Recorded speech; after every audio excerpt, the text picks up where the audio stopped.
So let's start by settling the body, finding a comfortable, stable, upright position. So we keep our feet flat and our back straight,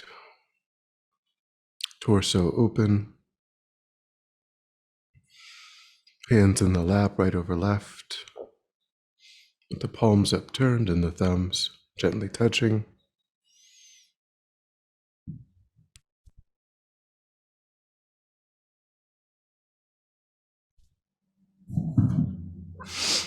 Try to avoid slouching or leaning.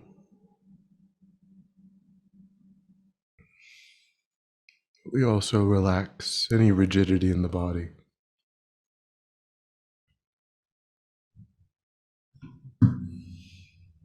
Trying to relax into a stable posture.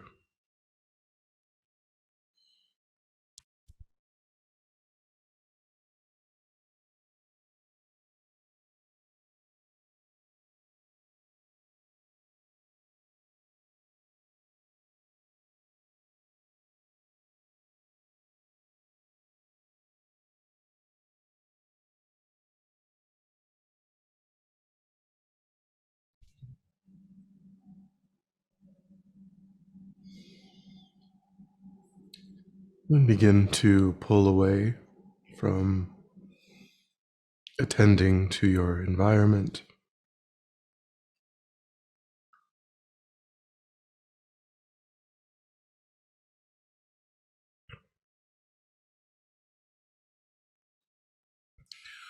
Trying to contain your awareness just to the body and mind.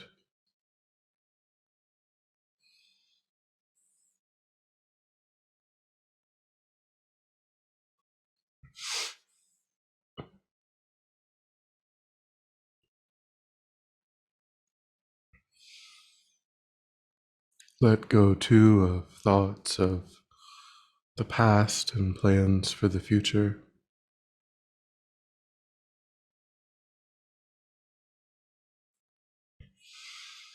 Trying to attend closely to the physical sensation of the air as it moves into and back out of the tip of the nostrils.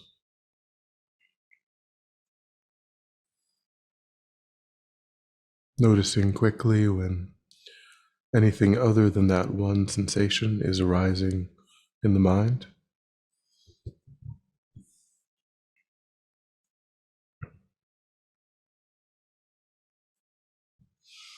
And without judgment or frustration, lifting your awareness up again and again from that distraction and placing it gently back on the breath.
and then generate a broad and altruistic motivation,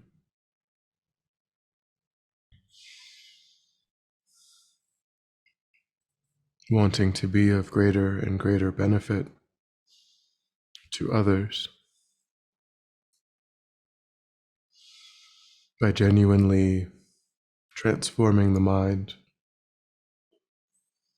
becoming deeply familiar with constructive states of mind that give rise internally to contentment, peace, and satisfaction, and that motivate actions that benefit others, and reducing our familiarity with painful states of mind that separate us from our own happiness, motivate actions that cause harm.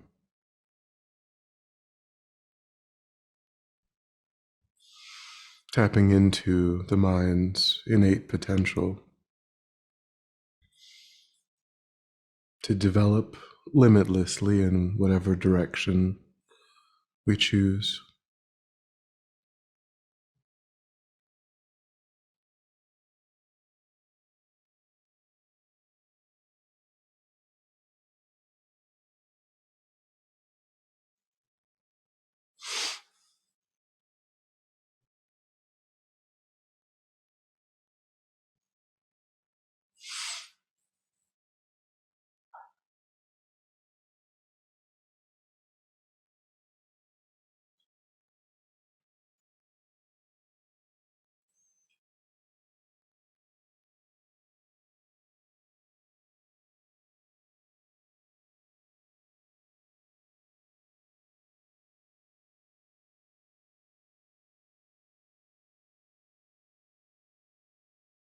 And contemplate working with the self-centered attitude.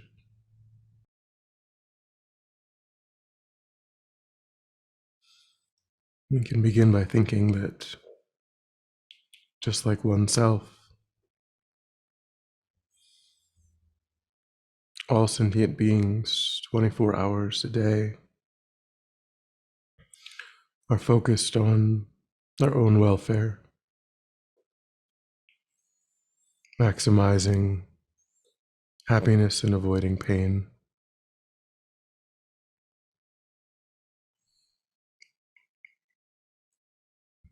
All sentient beings, regardless of culture or dress or education or status, are just trying to be happy and to avoid suffering.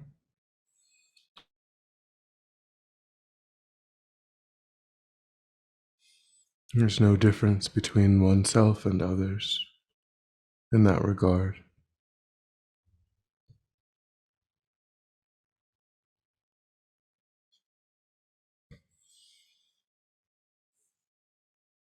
Start by making examples and demonstrating that commonality to yourself.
And then think that subjectively their happiness to them is just as important as my happiness is to me, and their suffering is just as unbearable to them as mine is to me.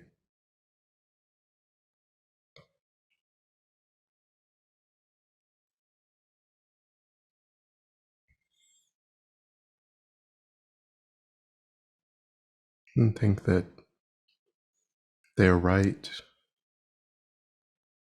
to achieve happiness and to be free of suffering is equal to mine.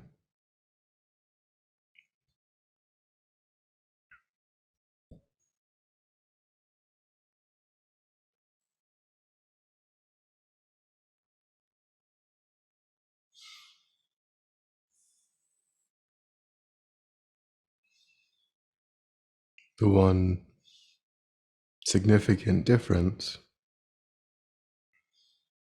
is that all other sentient beings are innumerable, whereas I am just one.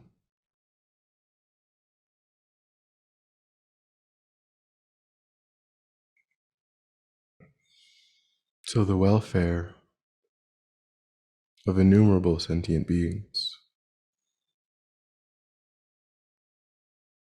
far outweighs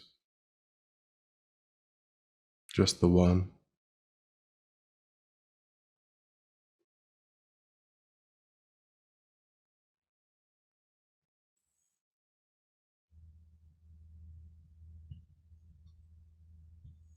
So we can think from a logical standpoint that to work for the welfare of all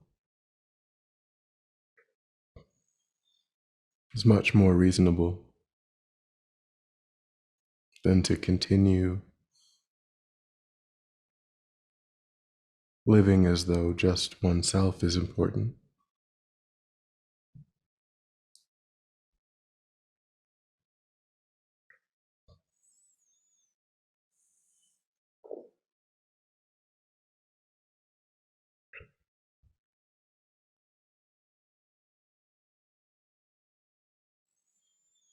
Try to see if that logic holds up in your own experience.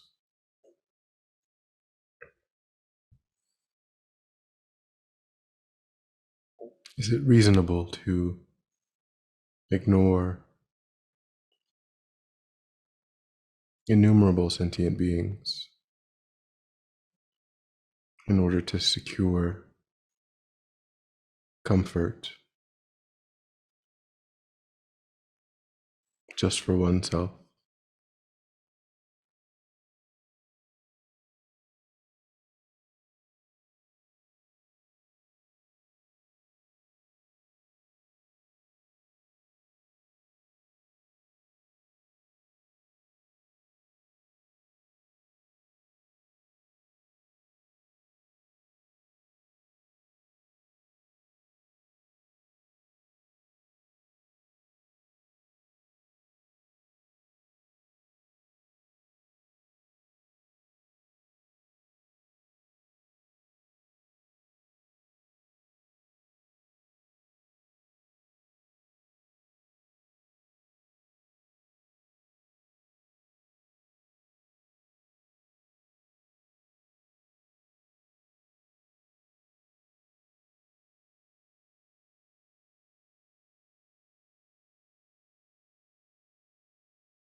And then contemplate that in terms of results,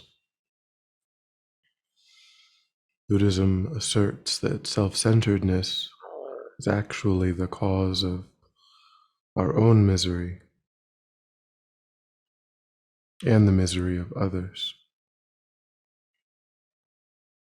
whereas cherishing others is the source of all happiness, our own and others.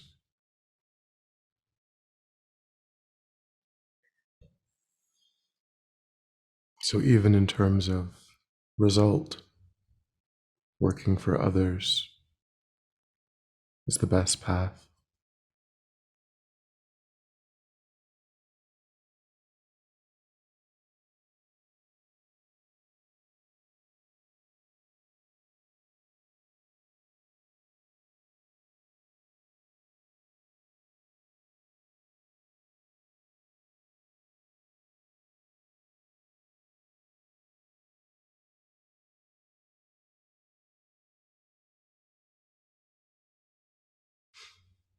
We can contemplate the disadvantages of self-centeredness by thinking of the tight and narrow perspective that it creates.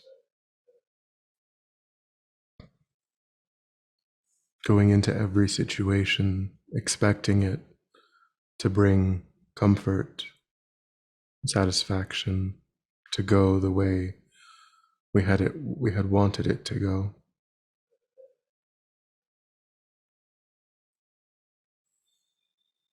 And close ourselves off to the needs of others, to being present by expecting some pre-planned narrative to play out.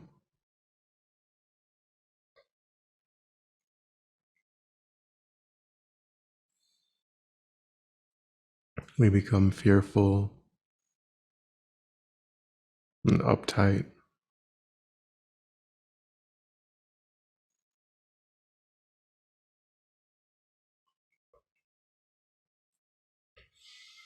We become overly sensitive,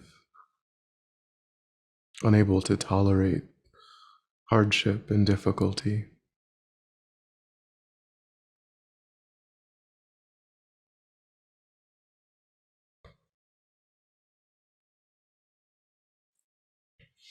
We create artificial barriers between oneself and others,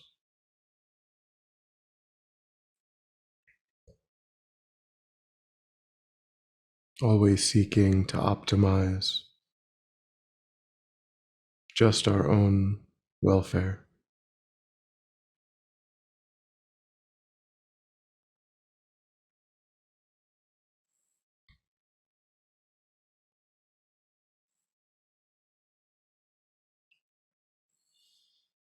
It gives rise to envy and jealousy and competitiveness.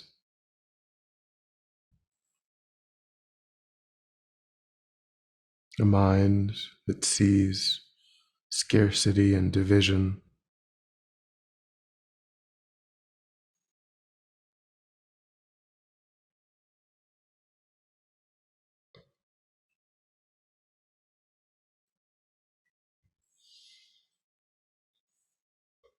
and we become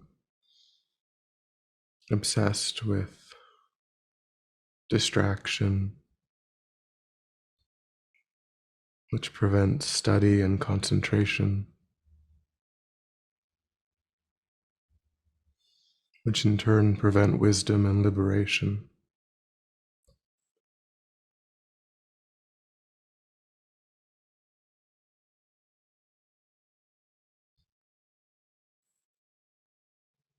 Try to see if you can recognize patterns and habits in your own life that give credence to these assertions about the self-centered mind.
If we can learn to be more concerned about the welfare of others,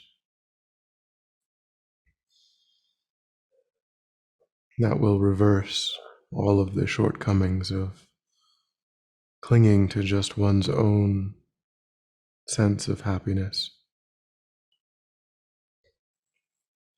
Our attachment, dissatisfaction, anger all become less powerful the more we focus on cherishing others.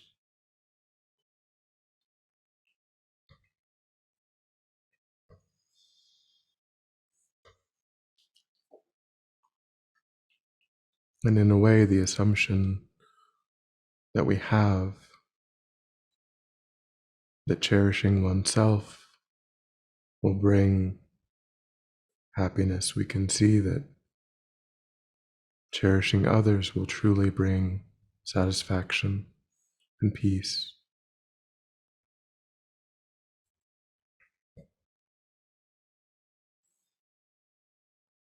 Our own difficulties become less important. We begin to feel closer to sentient beings.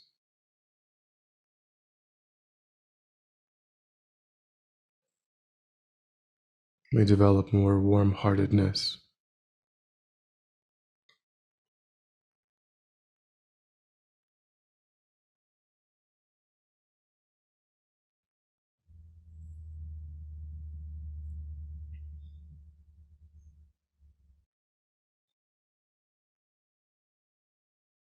All of our spiritual qualities will naturally flow from this state of mind.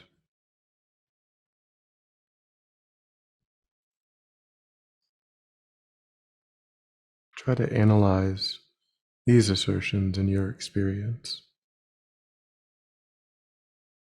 and see if you can validate them.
And then make a determination to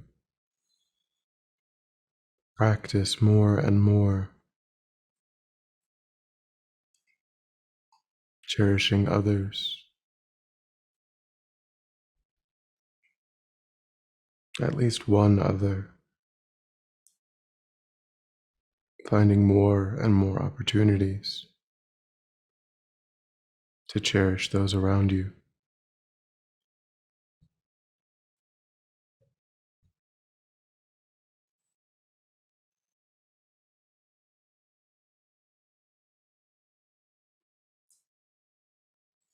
And rest your mind in that determination.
And then when you're ready, we'll come back together.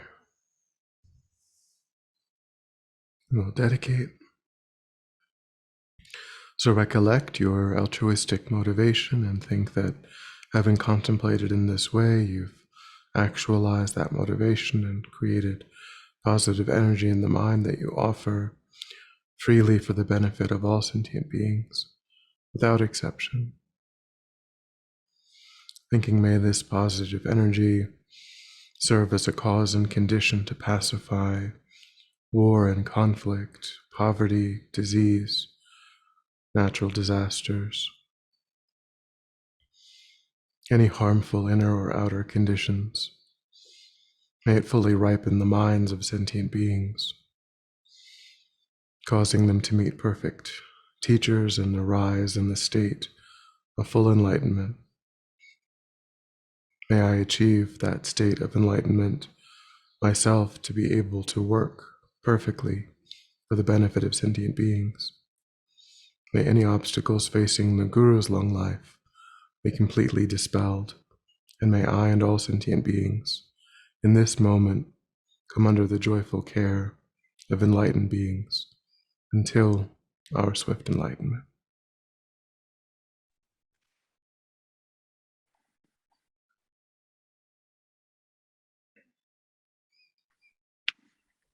Thank you. Thank you.